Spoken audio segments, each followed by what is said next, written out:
याद करो कि लाइफ टाइम में अभी तक आपने कितना पैसा कमाया है।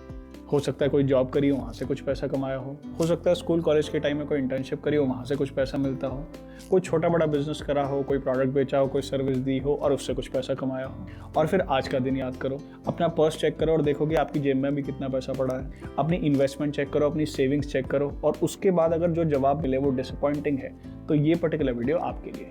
इस वीडियो में मैं आपको कुछ ऐसे मूल मंत्र बताने वाला हूँ पैसे से रिलेटेड, जो अगर आप सीख गए तो आप पैसा कमाना भी और पैसे को मल्टीप्लाई करना, ये दोनों चीज सीख जाओगे और पैसे के गेम में एक मजबूत खिलाड़ी बन जाओगे। और इस वीडियो के एंड में मैं आपको एक बोनस टिप देने वाला हूँ जो आपके पैसे कमाने के लेवल को नेक्स्ट लेवल तक ले जाएगा। तो इस वीडियो को एंड तक जरूर देखें।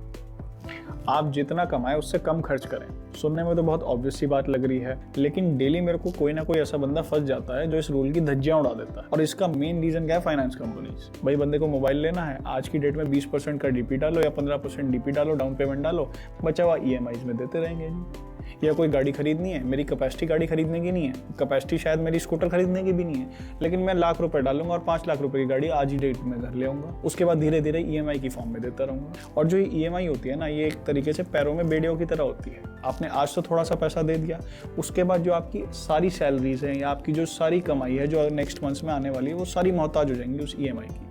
और बहुत जल्दी आपको पता चलेगा कि यार मेरी 50,000 रुपये सैलरी आती है फॉर एग्जांपल, और एक घर की किस्त है, एक गाड़ी की किस्त है, किसकी किस्त है, कुछ की किस्त है, और सारा पैसा कम ही पड़ जाता है। ज़्यादा कमाने के बाद भी पैसा कम पड़ जाता है। वो सिर्फ इन ईएमआईज़ की बदौलत ही है। अगर एक सिंपल रूल मैं आपको रेकमेंड कर सकता हूँ तो वो ये है कि आपको कोई भी आइटम खरीदनी है, फॉर एग्जाम्पल एक मोबाइल खरीदना है, 1 लाख रुपये का खरीदना है। अगर आप कैश में 2 लाख रुपये आज नहीं दे सकते तो आप उस मोबाइल को बिल्कुल मत खरीदना। आपके पास कैश में कम से कम वो 2 फ़ोन खरीदने की कैपेसिटी होनी चाहिए, तभी आप एक फ़ोन खरीदें, अदरवाइज उस सपने को पेंडिंग कर दो। अमीर होना और वेल्दी होना सेम चीज़ नहीं है। नॉर्मली मार्केट में आदमी समझता है कि रिच एंड वेल्दी जो है ना सिनोनिमसली यूज होते हैं, एक ही चीज़ है, लेकिन एक चीज़ बिल्कुल भी नहीं है। अमीर होना तो क्या होता है कि बंदे के पास पैसे की कोई कमी नहीं है, उसके पास इनकम सोर्सेज उसके सॉर्टेड हैं और पैसा बढ़िया करके आ रहा है। लेकिन उस पैसे के आने का मतलब ये नहीं कि उसकी लाइफ में पीस भी है, हैप्पीनेस भी है, उसकी लाइफ सॉर्टेड है। हो सकता है कि यार वो 8 घंटे की जगह 16 घंटे काम कर रहा हो और ऐसी जॉब पे काम कर रहा हो जो उसको पसंद ही ना हो बिल्कुल भी। हो सकता है कि जो उसके पास पैसा आ रहा हो उसको वो अपने ऊपर खर्च ही ना कभी कर पाता हो। जब वो घर जाता हो तो उसके झगड़े होते हो, भाई के भाई से झगड़े होते हों, हस्बैंड के वाइफ से, वाइफ के हस्बैंड से झगड़े होते हैं और लाइफ में बिल्कुल भी पीस ना हो।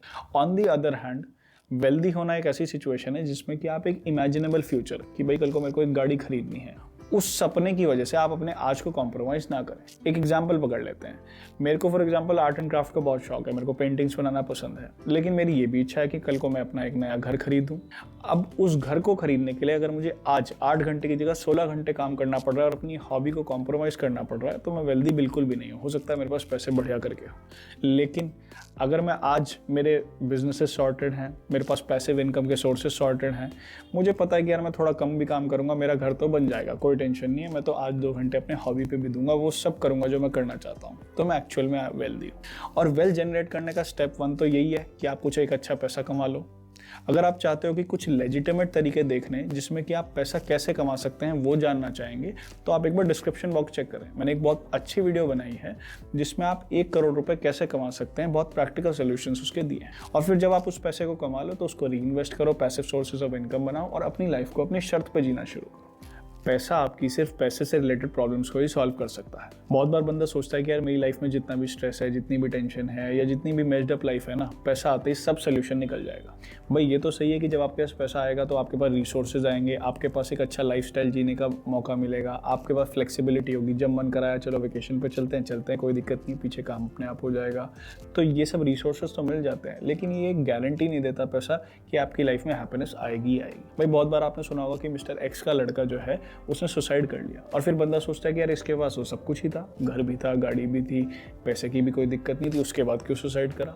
वो इसी वजह से करा क्योंकि पैसा तो उसके पास था, लेकिन थिंग्स बियॉन्ड दी पैसा जो होता है ना, वो चीज़ उसके पास मिसिंग थी। तो पैसा आपको क्या नाम है, रिसोर्सेज तो दे सकता है, आपको एक अच्छी लाइफ जीने का मौका भी दे सकता है, लेकिन गारंटी नहीं करता कि हैप्पीनेस होगी, पीस होगी या अच्छे रिलेशनशिप होंगे। पैसा डालने से पहले सीखना बहुत ज़रूरी है। आपने बहुत बार देखा होगा कि एक बंदा है, उसने बढ़िया करके एक बिजनेस में पैसा कमाया और फिर सारा का सारा अपना कमाया हुआ पैसा दूसरे बिजनेस में लगा दिया और फिर 2 मिनट में वो बंदा बिल्कुल कंगाल हो गया, बिल्कुल जीरो पे पहुंच गया नए बिजनेस में। ऐसा क्यों हुआ?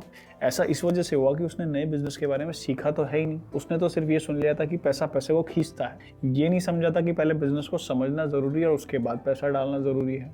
पैसा होता क्या है? पैसा तो सिर्फ एक मल्टीप्लायर है। जब आप किसी बिजनेस को समझते हैं या किसी पर्टिकुलर अपॉर्चुनिटी को समझते हैं तो आप सिर्फ स्केल कर सकते हैं अपने पैसे के दम पे। हो सकता है कि आपको कोई पर्टिकुलर प्रोडक्ट मिल जाए और आपको लगे कि यार ये प्रोडक्ट तो बहुत प्रॉमिसिंग है, मार्केट में 100% चलेगा ही चलेगा। आपने उसको टेस्ट भी कर लिया और आपको लगता है कि यार अब तो इसको सिर्फ ज़्यादा से ज़्यादा लोगों को पहुँचाना है। तो आप क्या एक सेल्स टीम बनाओगे, एक प्रोडक्शन हाउस लोगे या किसी को आउटसोर्स करोगे, बड़े प्रोडक्शन वाले बंदे को आउटसोर्स करोगे, अपनी मैन्युफैक्चरिंग पैकेजिंग का ध्यान रखोगे, डिस्पैच का ध्यान रखोगे, टाइमली डिलीवरी का ध्यान रखोगे, अपनी टीम्स को बढ़ाओगे। वो सब पैसे आपका मदद कर सकता है। लेकिन किसी भी पैसे को कमाने के लिए at the end of the day आपको अपने दिमाग से ही खेलना पड़ेगा। आपको पहले पायलट प्रोजेक्ट करना पड़ेगा, चीज़ों को समझना पड़ेगा कि यार इस बिज़नेस का क्या एसेंस है, किस प्रोडक्ट को कैसे लॉन्च करा जाए, किस सर्विस को कैसे दिया जाए। जब आपको ये कोर्स समझ में आ जाए तो पैसा सिर्फ आपको मल्टीप्लायर इफेक्ट देगा, आपके एफर्ट्स को मल्टीप्लाई करने में मदद करेगा। आपकी लाइफ में जो भी पैसा आएगा ना, वो आपके एक्सपेक्टेशन के हिसाब से नहीं, आपके कंट्रीब्यूशन के हिसाब से आएगा। बहुत बार क्या होता है कि बंदे कॉलेज से पास आउट होता है और उनके मन में एक्सपेक्टेशन होती है कि यार मैं टियर 2 सिटी में हूँ तो 15-20 हज़ार रुपये की नौकरी तो लगी जानी चाहिए। या बहुत बार एक्सपेक्टेशन होती है कि यार टियर 1 सिटी में काम करूँगा, मैं IT सेक्टर या किसी ल्यूक्रेटिव सेक्टर में काम करूँगा और 5-10 लाख रुपये का पैकेज तो लग जाना चाहिए।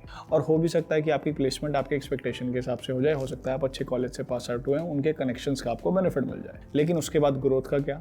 आपको हर साल एक्सपेक्टेशन होगी कि यार मेरी ग्रोथ होनी चाहिए, मेरे को इंसेंटिव मिलने चाहिए, मेरे को बोनस मिलने चाहिए, मेरे को अपना पोजीशन से बढ़ता मिलना चाहिए। लेकिन आपका कंट्रीब्यूशन ऑर्गेनाइजेशन में बढ़ नहीं रहा है तो वो कभी होएगा ही नहीं होगा। मैं आपको रेकमेंड करूंगा कि थोड़ा सा ना एटीट्यूड शिफ्ट करने की जरूरत है। आप हर चीज पे पैसे पे ना फोकस करें, बल्कि सोल्यूशंस पे फोकस करें। पैसा आपके पास अपने आप झक मार के आएगा। भाई फॉर एग्जांपल मैं मैन्युफैक्चरिंग कंपनी में हूँ और मैं उस कंपनी को सालाना लाखों रुपए बचाने का तरीका बता देता हूँ, कोई कॉस्टिंग्स में बचा लेता हूँ मैं, तो क्या मेरा ओनर मेरे को पैसे नहीं देगा, एक portion of the money save नहीं देगा? और उसके बाद क्या वो मुझे प्रमोट नहीं करेगा जिससे कि मैं और कंपनी का आगे फायदा करूं? या मैं फॉर एग्जांपल किसी IT कंपनी में हूं, हम सॉफ्टवेयर को डेवलप कर रहे हैं, उसमें कोई बग आ गया और उस बग का जो सोल्यूशन है वो मैं दे देता हूं पूरी टीम को, तो क्या मैं अपनी टीम में अपने आप ही प्रमोट नहीं हो जाऊंगा? अपने आप होऊंगा।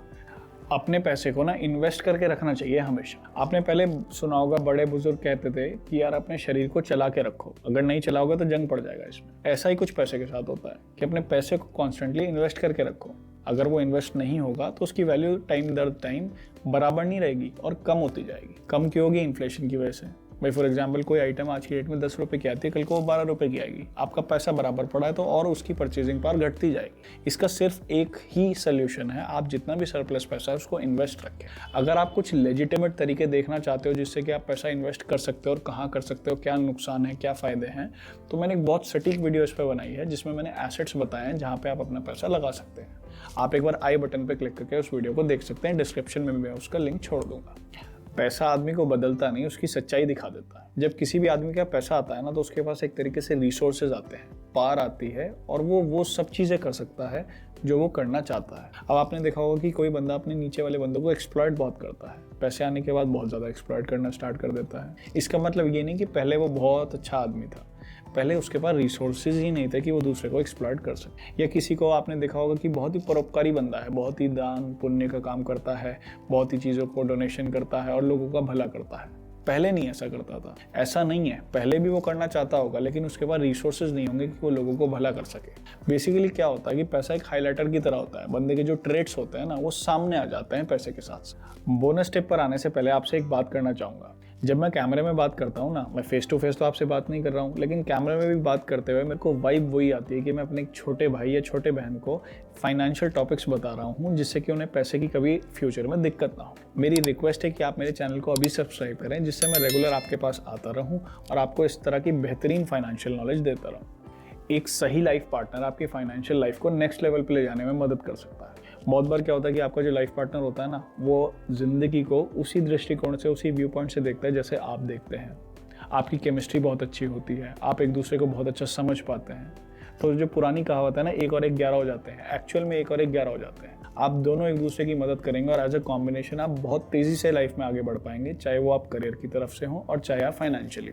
ऑन दी अदर हैंड आपके व्यू पॉइंट तो अलग हैं लेकिन आप एक दूसरे को नेसेसरी फ्रीडम देते ही नहीं हैं।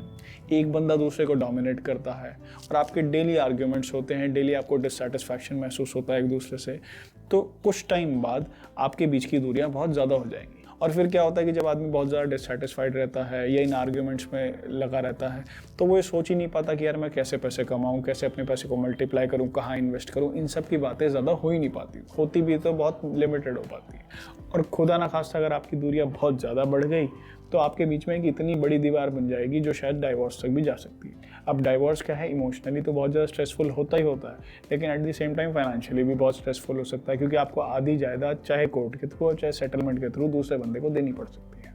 अगर आप चाहते हैं कि मैं एक ऐसी वीडियो बनाऊं जिसमें एक लाइफ पार्टनर की क्या आइडियल क्वालिटीज़ हैं ये बताऊं, तो आप कमेंट बॉक्स में लाइफ पार्टनर ज़रूर लिखें। मिलते हैं नेक्स्ट वीडियो में, अंटिल देन।